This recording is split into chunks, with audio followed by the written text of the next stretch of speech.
Listen, I think it's time that we talk about the way that we consume music and do so in a way that avoids falling into the two traps that every discourse about this seems to fall into on the internet. Trap number one, music is dying and Spotify is killing it, which, shocker, mainly comes from old musicians and the ones that the majority of people have never heard of.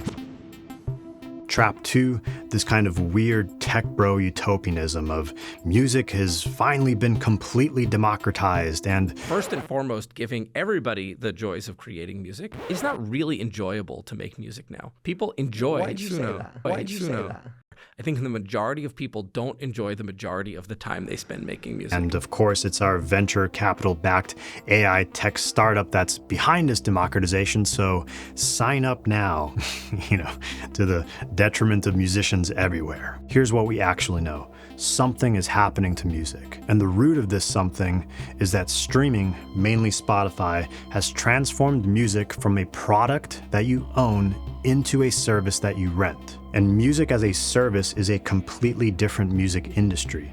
And a completely different music industry means that it's going to be a different type of artist that ultimately succeeds and shapes the culture. So I'd make the argument that this is pretty fucking important. Quick disclaimer for all the musicians that are listening out there, this is not another video about how to increase your monthly listeners or how to beat the algorithm. There are plenty of grifters out there on the internet that can provide that service for you. They're usually making facial expressions like this. They're pretty easy to spot. I'll give it a go. This changes everything. How do we all fall for this shit? Anyways, product versus service. Pound for pound, what's the best model for musicians, for listeners, and ultimately for the culture? This is Chords and Discords.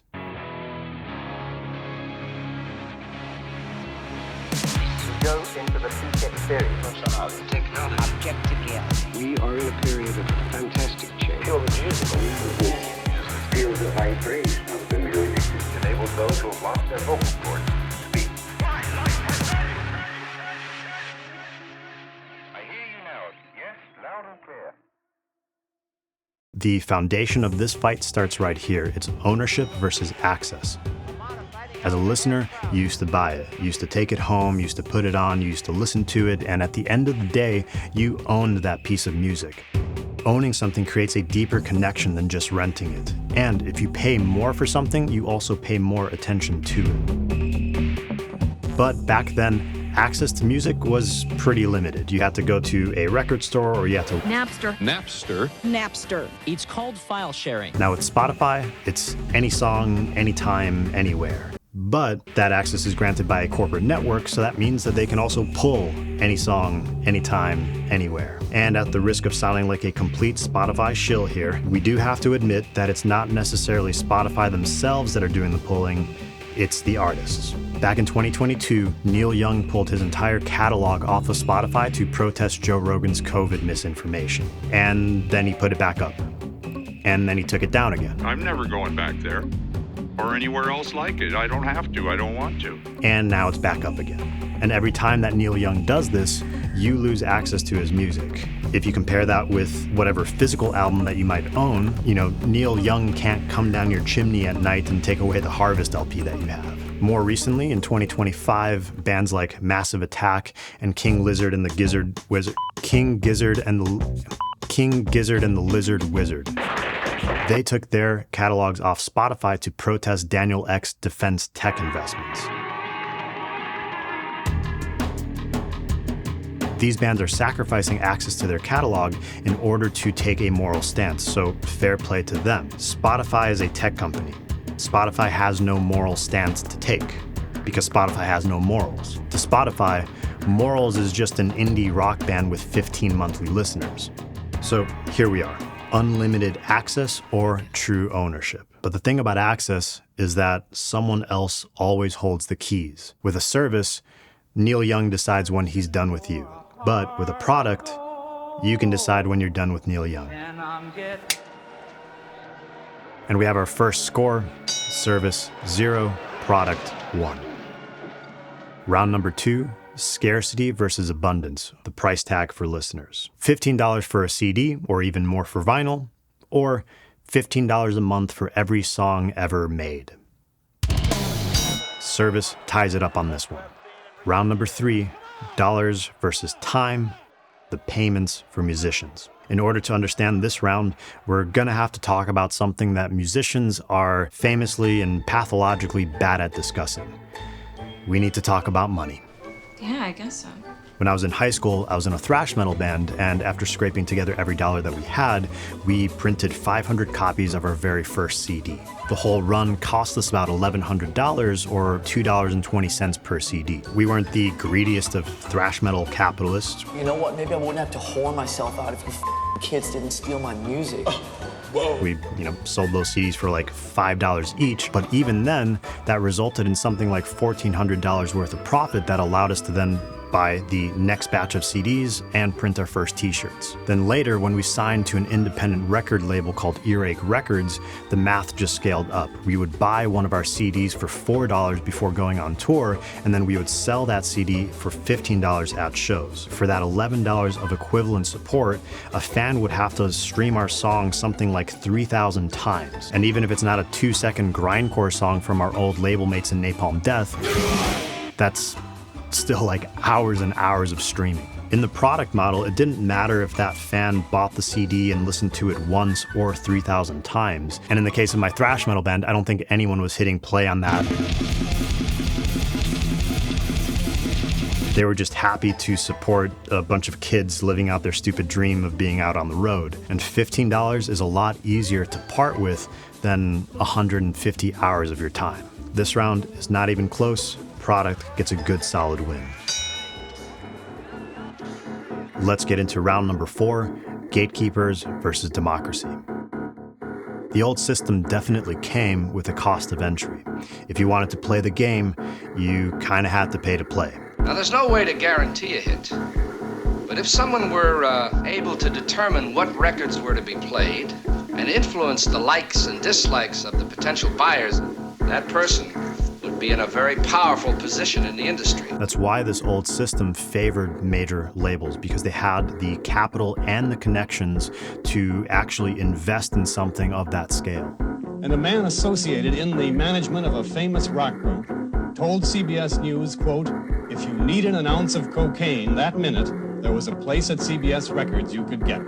End quote. Plus, you have to consider that shelf space in record stores was limited, as was airplay on things like MTV and the radio. New York State Attorney General Eliot Spitzer says record labels have been rewarding the radio stations that play their songs with bribes and cash. If the gatekeepers did not choose you, you did not get in. Today, it's a completely different world, though. An industry in turmoil. You can upload your music to Spotify and any streaming service using things like DistroKid and CD Baby for virtually no money, and assuming that you can get some attention on it, it doesn't really cost you anything more whether 10,000 people listen to it or 1 million people listen to it. The barriers are gone, and anyone can enter the arena.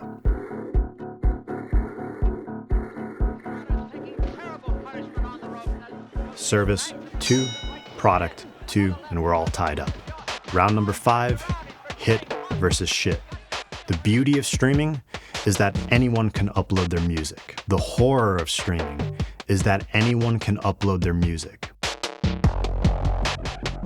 In 2024 alone, Spotify was set to have uploaded 120,000 new songs every single day. Now, sure, this democratized access seems like a dream come true, but let's just say that the hit-to-shit ratio back in the product days sure seems a hell of a lot better. Pedo in nature. Let's do the swap. MC, come, let me hear it one more. You get off to the creek over it. Progressive flashlight. This doesn't have to be anything with fire. Love, just like that first time. So maybe there's something to a little bit of gatekeeping. Gentlemen, please. The product industry gave us plenty of things like butt rock and industry plants and disposable pop, but those same evil gatekeepers also gave us Led Zeppelin and Joni Mitchell and Miles Davis and Johnny Cash and Depeche Mode and Metallica. And now we've got things like AI slop and stock background music made by ghost artists that's infiltrating streaming services, not to mention millions of amateurs with the keys to the factory here. This American scream. So say what you will about the Gatekeepers, but me personally, I'll take a puddle of mud over a bucket of AI slop any day.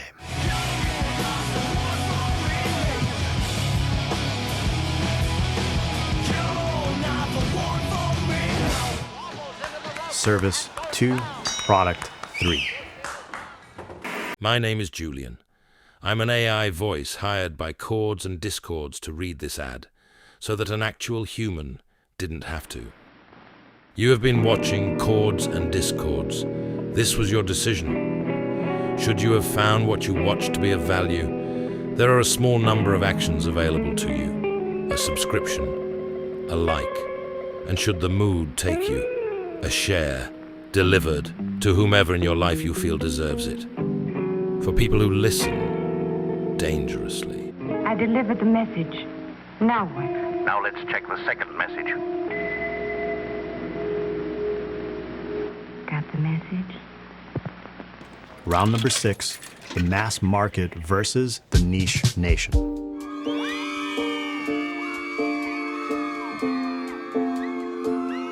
The old product-based model defined culture.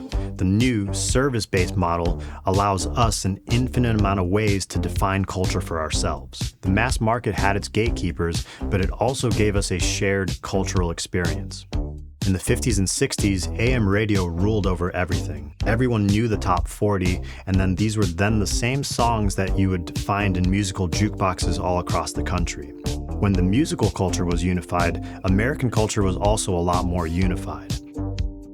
And of course, you can make a case that American culture was unified because it was irresistibly white. By the 1970s, FM radio and the rise of the long play album made music into an art form and an industry. And when things like corporate rock and disco clogged up the airwaves, MTV became the fiber that the music industry needed in order to keep things moving. We were all watching the same videos and listening to the same songs and buying the same albums. This was mass culture. The internet has completely flipped mass culture on its head. Mass culture has transformed into this infinite patchwork of microcultures. Hits don't hit the same way anymore. And the same algorithmic personalization that allows us to discover niche music also pushes us into deeper and deeper echo chambers. So who wins this round? Well, the mass market gave us unity and the niche nation gives us freedom. So I think we can call this one a draw. Round 7, analog versus lossless, the listening experience. We've all heard it, vinyl sounds better. Analog captures the real sound wave, which is a smooth curve, but digital chops it up into a bunch of little pieces and turns it into ones and zeros. And therefore, analog is pure and real, and yeah, that's kind of bullshit. Even a standard digital audio file samples that sound 44,100 times per second. High-resolution lossless audio can go all the way up to 192,000 times per second. That is way beyond what the human ear can even hear. Oh, I'm sorry. You can hear the difference because you're special. Hey, what's going on? You hear that? And let's talk about vinyl. Every speck of dust and microscopic scratch all add up to that authentic listening experience. If you have a properly placed needle, carefully, slowly, line the needle up. Don't try it yourself, because if the needle's crooked, you will just... Not to mention that the needle actually grinds away at that record every time it gets played, which means that that nice warm sound is actually the sound of your record degrading. And also, notice how the grooves of the record get smaller and smaller as you get towards the center, which means that there's less room for audio data there, and things like bass and treble actually get worse the closer and closer you get to the end of either side. At this point, it's not even an analog versus digital fight, it's just pure digital on digital violence. Multiple blind test studies have shown that the majority of listeners can't tell the difference between a standard audio file and a true lossless format. So none of this fucking matters anyways. We're gonna have to give it to Service on this one. Service 4, product 4 as well. Round number 8, plastic versus carbon, the environmental impact. Have you ever wondered why vinyl is called vinyl? Well, it comes from polyvinyl chloride, or PVC, and PVC is one of the most toxic plastics ever created. And PVC manufacturing is barely regulated, despite the fact that it's linked to things like, brain cancer, lung cancer, breast cancer, nerve damage, and a host of autoimmune issues. And if that's not enough, then gentlemen, it affects your balls and makes you impotent. And ladies, you're not off the hook either, because it's linked to things like irregular menstruation, fertility issues, the works. The real horror is that PVC doesn't just sit there. It degrades over time, especially when you drag something like a needle across it, but even something like exposing it to fresh oxygen will do it. As this happens, PVC does something called outgassing, which releases microscopic particles into the air. These particles then go into your lungs, they enter your bloodstream, they eventually reach your liver, and then your liver goes like, what the fuck is this? And it starts turning it all into this weird cocktail of chemicals, and these chemicals are ones that your body can never get rid of. Time to throw out your record collection. Wait, you can't do that, because throwing out your record collection might be even worse. When PVC gets thrown out, it releases something called dioxins, which are some of the deadliest chemicals ever, and they stay in the environment for decades, which really makes you wonder if that disco demolition night that happened in my hometown of Chicago back in 1979 wasn't the result of these people just tripping massive fucking balls on all the chemicals that they were releasing into the air. Sure sounds like it. And so that's why you never do this. I can't believe I'm doing this. Do not touch your record. It's not a Frisbee. I know that streaming isn't innocent here either. We can get into the complicated carbon footprint that is left by streaming companies, but in that case, we better start with the biggest offenders, which currently are Disney+, Netflix, Pornhub, and YouTube. And listen, there's no judgment here. You're an adult and you still have a Disney+ subscription. That doesn't mean... So whether you care about the environment or you think caring about the environment makes you some kind of woke liberal, at least streaming doesn't kill your balls. Come on, Jack, do the fucking right thing here. You got you by the balls, Jake. You're outpointed. Round number 9, the soul versus machine. Let's try and zoom out and try and look at music as a service and music as a product as systematically as possible. Because when recorded music becomes a service or something that you rent instead of own, then the art has to change in order to fit that system. Think about what a service-based system actually means. Feel like spending some of your hard-earned money? And that's just what they'll do. One of these days, these boots are gonna walk over. Hey, baby! If you think about a classic service-based industry like a haircut, you don't spend months and months trying to craft the perfect haircut for someone. You have to do a good job on it, but a month later, you're gonna have to do the exact same thing all over again. Because a service-based industry thrives on repetition, and it doesn't really care about perfection. There's no such thing as a masterpiece haircut. And, no offense to any barbers out there. So this raises the question of whether or not the model that we are in goes against the very nature of what it takes to make really great art. Artists as a personality type want to create masterpieces. We want to spend months, even years, perfecting something. So that it slides perfect.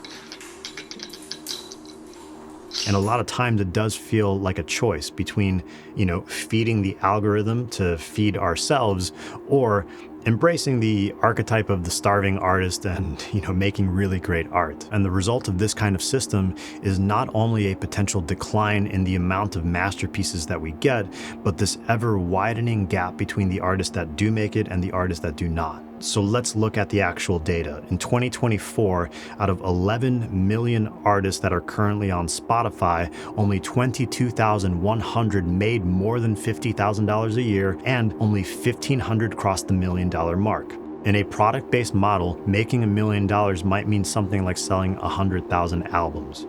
But in today's service-based model, making $1 million takes closer to 250 million streams. Now, what feels like a mic drop moment for music as a product, streaming barely flinches here. Most of those 11 million artists that are currently on Spotify wouldn't have even made it into the arena back in the old product-based model. There would have been no record deal, no shelf space, and no airtime. And sure, maybe we get fewer masterpieces now, but beauty is in the ear of the listener anyways, and you get to determine what is a masterpiece or not. And we still got Kendrick Lamar's To Pimp a Butterfly. And if you want to talk money, streaming made up 84% of the music industry's $17.7 billion in revenue in 2024. And that is revenue that has increased every single year since the dawn of streaming. And let's not forget that that number could have been zero based on how badly the music industry handled that whole Napster situation. Not to mention that Goldman Sachs, who allegedly know a thing or two about money, predict that the global music market will double by the year 2035. And this will easily surpass the peak of the product-based model in 1999. And if you're still not convinced that this is a knockout for streaming, then let's take it to a judge's decision. And who are the judges? It's us. And with 700 million monthly active users and 11 million artists still on Spotify, I'd say that it's pretty fucking unanimous.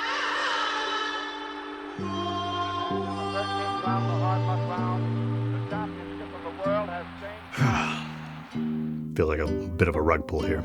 Even though I think music as a service is kind of a pretty clear winner here, it's hard to fully be kind of happy about it, you know? And maybe this loss just mirrors something much bigger happening in society with things like money and housing and privacy and identity. Maybe we have lost something kind of critical when we stopped owning music. So the question then becomes, is there anything after this? Is there something that can ultimately replace streaming? Now, this question first popped into my mind while reading the music industry newsletter, The Lefsetz Letter. Idiots. Bob Lefsetz is a music critic who's said a lot of interesting things over the years, but he's probably most famous for being the only man that Taylor Swift ever wrote a song about that she hadn't dated. So there's something to be said for that. Let's hear what he has to say. There is nothing beyond Spotify because Spotify is on demand. They deliver it when you want it. There is nothing beyond that, okay? I guess this is it. The end-all be-all of musical consumption. But there has always been change in the way that we consume music, and there have always been critics that have said the exact same thing as Bob Lefsetz. There is nothing beyond that. Okay. You could say that the story, or the song, has always remained the same. From the gramophone to AM radio, to vinyl records, to transistor radios, to 8-track tapes, to FM radio, to cassette tapes, to MTV, to CDs, to MP3s, and illegal downloading, to the iPod and digital music players, to YouTube, and now streaming. Video killed the radio star, and streaming killed every star that came before it, so why wouldn't there be something that kills streaming? This has been Chords and Discords. Stay tuned. Go into the peak experience of technology. Objective reality. We are in a period of fantastic change. Pure musical. Fields of vibration of the music. Enables those who have lost their vocal cords